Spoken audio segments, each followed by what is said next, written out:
الله أكبر الله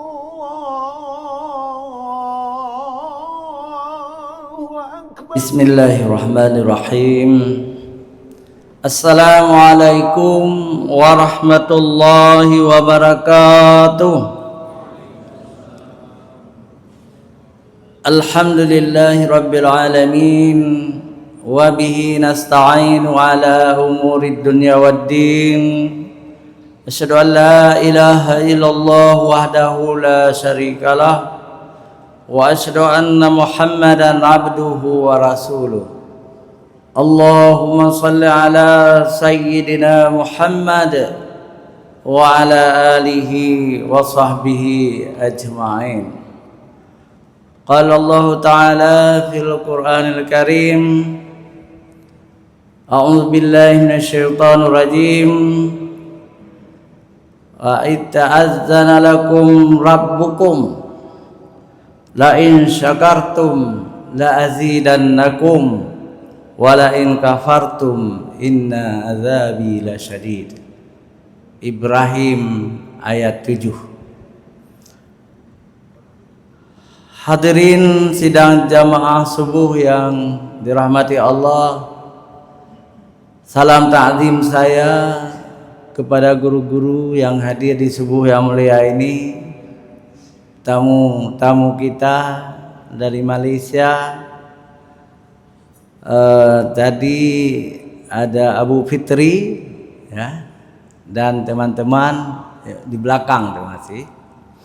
Beliau sudah berulang kali ke Banda Aceh membawa bantuan, dan kali ini akan tembus ke Pidia ya. Ke Pidia Jaya dan Aceh Utara insyaallah. Biren lagi. Jadi saudara-saudara kita dari Malaysia, seperti yang saya katakan, kita satu ini ya, satu rumpun Melayu asli. Jadi Melayu asli itu Semenanjung Malaysia dan Sumatera itu paling asli 100%. Jawa Melayu juga, mungkin Melayunya tinggal 80%, misalnya gitu kira-kira ya. Sulawesi 80% Melayu juga ya. Tapi Ternate Tidore Melayu juga, katakanlah orang-orang Bali, orang-orang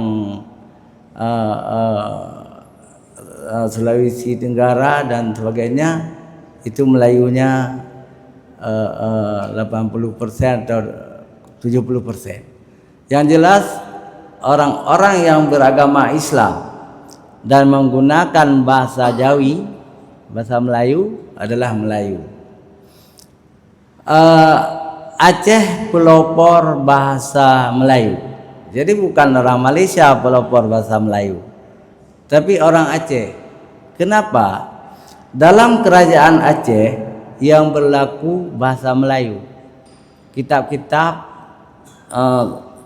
surat-surat kerajaan semua dalam bahasa Melayu Pasir. Jadi orang Malaysia juga mengakui Syekh Hamzah Pansuri itu bapak pantun Melayu. Jadi luar biasa hubungan kita dengan Malaysia ini. Hadirin wal hadirat yang dirahmati Allah, di Malaysia ada seorang seniman agung, P. Ramlee. Lahirnya memang di Pulau Pinang, tapi ayahnya orang Luk Semawe. P. Ramlee itu bangsawan Teku. Jadi anaknya Nasir, Teku Nasir. Sekarang ada cucunya Najwa. Itu cut, walaupun tidak digunakan. Bangsawan asli. Jadi bangsawan Aceh mereka itu. Hadirin wal hadirat yang dirahmati Allah Subhanahu wa taala. Pagi ini ada salam dari ibu-ibu. Ini menarik. Di telepon saya tadi. Beliau adalah Hajjah Mardiah Hussein. telah membentuk kelompok pendengar radio Baitur Rahman setiap maghrib dan subuh. Dan Ustaz Amir diundang sekali nanti untuk meresmikannya. Ada 30 orang pendengar setia. Ini luar biasa. Rupanya dari Montasi dan beberapa kampung di sini juga lahir seorang gubernur Aceh, Tebang Fui. Itu kampung lahirnya Profesor Lali Hasmi, Tebang Fui itu. Ya, mudah-mudahan Ibu selalu mendapat ilmu dari corong radio Masjid Raya Baitur Rahman, karena yang ceramah di radio Baitur Rahman ini ulama-ulama kita, ahli-ahli bidangnya masing-masing, profesor-profesor, doktor-doktor, ilmunya jaminan Ahlussunnah wal Jamaah. Jadi bukan orang-orang yang sesat di sini, tapi ulama-ulama kita, intelektual kita yang Ahlussunnah wal Jamaah. Baik, Ibu Madhiyah Hussein, tema ceramah saya pagi ini tentang Rasulullah Sallallahu Alaihi Wasallam. Rasulullah dalam hidupnya pernah diberi cobaan oleh Allah 3 tahun luar biasa pedihnya.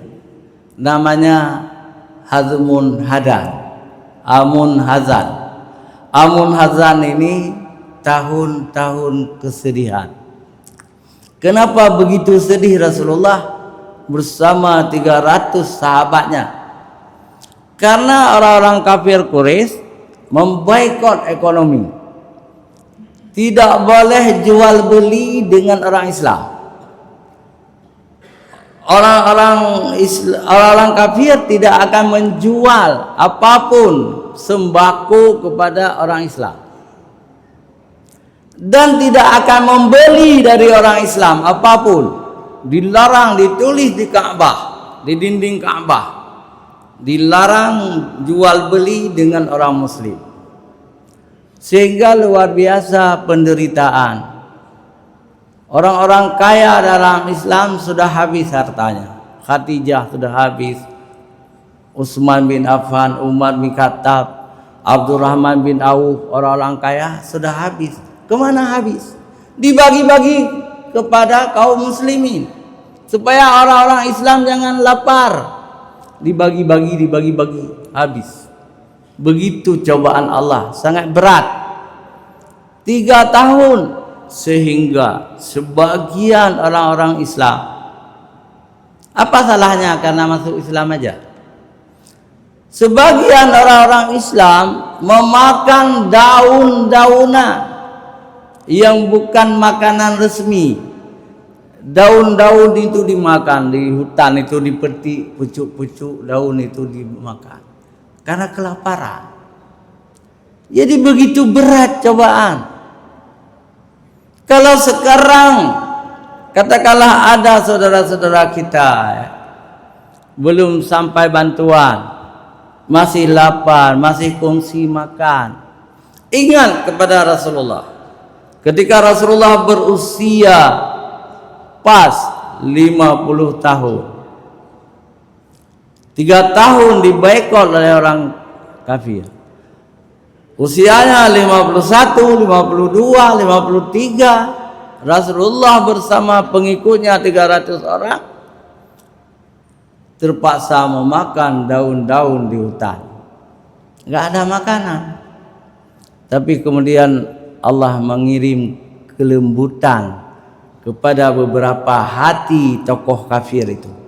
Sayang Muhammad, sayang orang Islam. Mereka itu saudara kita juga, bangsa kita juga. Sekarang turunkan pengumuman itu. Kebetulan sudah dimakan rayap juga. Diturunkan pengumuman, sekarang boleh lagi jual beli dengan orang Islam. Baru orang-orang Islam itu tidak lapar lagi. Ini tercatat dalam sejarah Nabawiyah, riwayat hidup Rasulullah sallallahu alaihi wasallam. Memang kalau kita pikir-pikir sedih juga.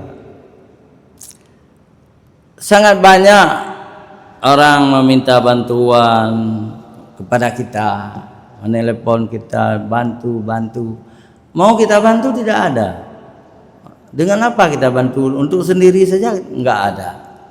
Tapi alhamdulillah Allah telah menggerakkan hati orang-orang kaya, baik dari Aceh sendiri maupun dari Malaysia. Ini adalah cobaan Allah yang diberikan kepada kita ini sedikit. Wala nabluwannakum bisyai'im minal khaufi wal ju', itu artinya akan diuji sedikit kata Allah, dengan ketakutan dan kelaparan. Ini sedikit kalau kita bandingkan dengan Rasulullah 3 bulan. Ini belum beberapa hari sudah datang bantuan, baik dari Jakarta, dari provinsi-provinsi lain, dari Malaysia. Semakin banyak dari saudara-saudara kita orang-orang Aceh di Malaysia juga sudah mengirim. Tapi yang terharu saya kemarin ada masyarakat miskin, itu tidak kaya, orang-orang Kenekai Sabang itu, tapi 2 truk besar masuk dari pelabuhan, sudah dibawa ke Pidi. Itu orang-orang yang sederhana tapi bisa membantu saudaranya. Itu luar biasa. Waktu tsunami juga kita kumpulkan dana. Saya hanya mengumpulkan dalam 2 bulan dulu. Saya ketua Baitur Rahman Pengungsi Peduli Pengungsi. 2 bulan 200 juta masuk uang, tambah lagi beras, ikan asin, minyak goreng, dibawa penuh di kantor saya di samping ini, penuh bantuan-bantuan sampai PO. Saya kirim semua ke pengungsi-pengungsi. Itu lillahi ta'ala, keikhlasan. Hanya 1 bulan Allah membalas langsung. Bagaimana membalasnya? Salat maghrib waktu itu, salat maghrib. Ada seorang tokoh, saya ceramah waktu itu maghrib. Saya lihat mirip sekali Menteri Pertahanan Malaysia, Najib Tun Razak. Apakah benar atau tidak? Enggak berani kita tegur. Setelah salat Isya, beliau ikut saya masuk ke dalam kamar ini. Beliau memperkenalkan diri. Saya Najib Tun Razak. Oh ya Allah, saya peluk beliau. Saya muliakan, saya suruh duduk. Kata beliau, pernah ke KL? Saya jawab, pernah. Sudah 3 kali. Oh ya. Saya pernah ziarah ke makam Tun Razak, saya bilang, di belakang Masjid Negara. Oh ya, terima kasih, katanya. Terima kasih. Bagus sekali ceramah Ustaz. Ustaz mau ceramah di KL? Insya Allah, saya bilang. Kemudian 2 bulan kemudian saya diundang ceramah di KL, Ustaz. Di depan, tapi Najib Tun Razak sudah keluar negeri waktu itu. Ada Menteri Dalam Negeri, Syed Hamid.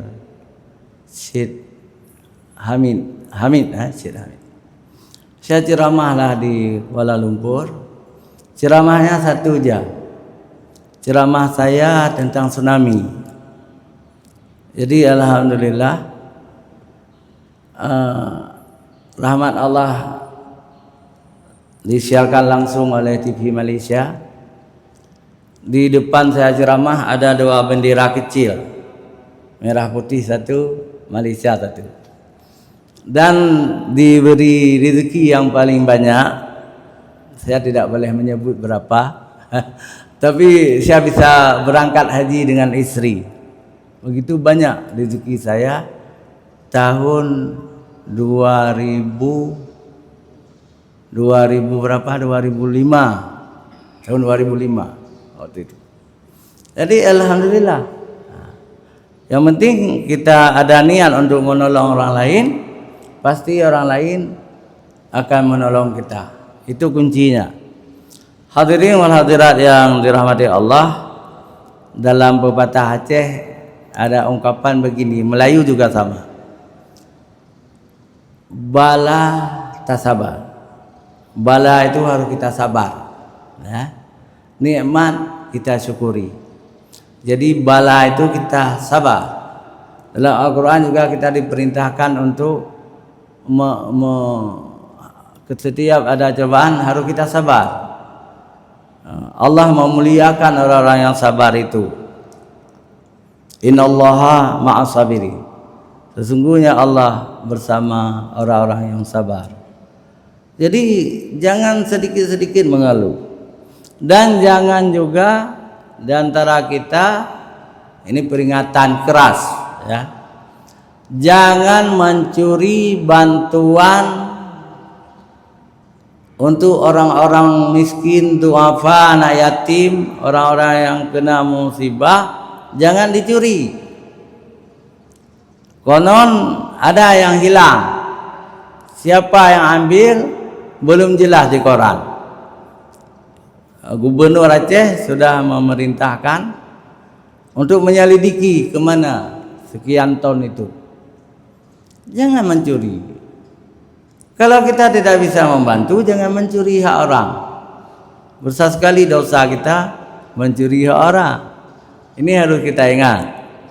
Yang kedua, orang-orang kaya, kalian akan mati juga seperti orang lain. Jangan kamu simpan emas dan perak. Jangan kamu simpan uang di bank. Ini saatnya kalian membantu orang-orang miskin. Saat sekarang kamu akan mati. Kalau kamu mati tinggal semua. Harta tinggal, anak tinggal, istri cantik tinggal juga. Ke kuburan sendiri kamu. Karena itu bantulah. Yang kita bantu itu tidak akan habis. Allah akan melipat gandakan harta kamu kalau kamu ikhlas. Nah, ini keras memang ceramah, tapi ini sebenarnya tidak keras. Ini ayat Quran. Orang-orang kaya yang tidak mengeluarkan harta bendanya itu hak Allah. Kamu pancuri makan harta Allah, karena zakat itu wajib. Zakat itu wajib. Infak sunat, sedekah sunat. Tapi zakat rukun Islam yang ketiga wajib. Kalau kamu mencuri harta Allah, tidak kamu keluarkan zakat, tidak apa-apa. Tapi hari akhirat harta kamu itu, mobil kamu, rumah gedung kamu, harta kamu, emas kamu, perak kamu akan menjadi bahan bakar neraka jahanam. Yang dibakar itu kamu sendiri. Yang dibakar itu kamu sendiri. Nah, silakan kamu mabuk dengan dunia, menyimpan harta yang banyak, emas perak berton-ton, tapi kamu tidak mengeluarkan yang wajib harta Allah, kamu adalah pencuri harta Allah. Itu ayat Quran. Hadirin wal hadirat yang dirahmati Allah, jangan panjang-panjang. Kata Pak Iwa, Pak Haji Iwa, ini divideokan, dikirim seluruh dunia. Gibraltar Channel ini luar biasa. Saya pikir hanya satu ayat lagi yang saya ingin baca. Ayatnya adalah sudah kita baca pertama tadi. Allah memaklumkan kepada kita, la in syakartum la azidannakum wa la in kafartum inna azabi lasyadid.